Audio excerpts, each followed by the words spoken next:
नमस्कार दोस्तों, मैं हूँ खुशखुशी और मेरे यूट्यूब में आपका स्वागत है। तो चलिए मैं आप सभी के लिए एक मड़वा छावन का प्यारा गीत लेकर आई हूँ, तो आप ध्यान से सुने। चैनल को लाइक और सब्सक्राइब करना ना भूलें। बसवा कटावत पापा जी रोवतानी, बसवानी रेखतानी हो। बसवा कटावत पापा जी रोवतानी, बसवानी रेखतानी हो। आजू के बसवा माहुरवा होई है, बिहन बेटी सासुरवा जई है ना।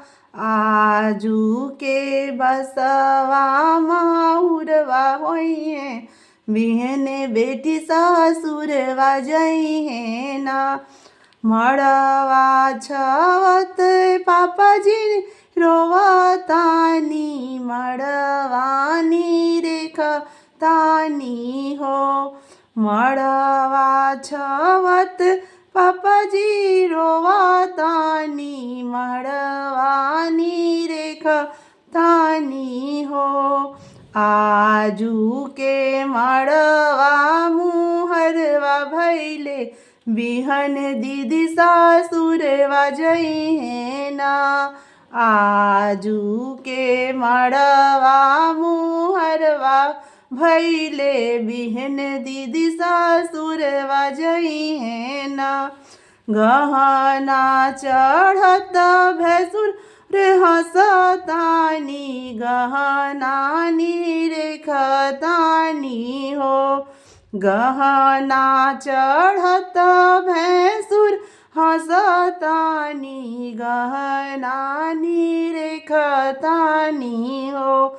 आजू के गहना सोहामन लागे, भैया जोगे भाभी मिलले हो।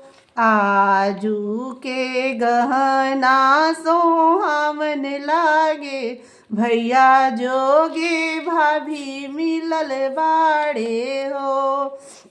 बंधना खोलत ससुर हसताने, मड़वानी रेखताड़े हो। आजू के मड़वा सोहामन लागे, बेटा जोगे पातोहिया मिलले हो।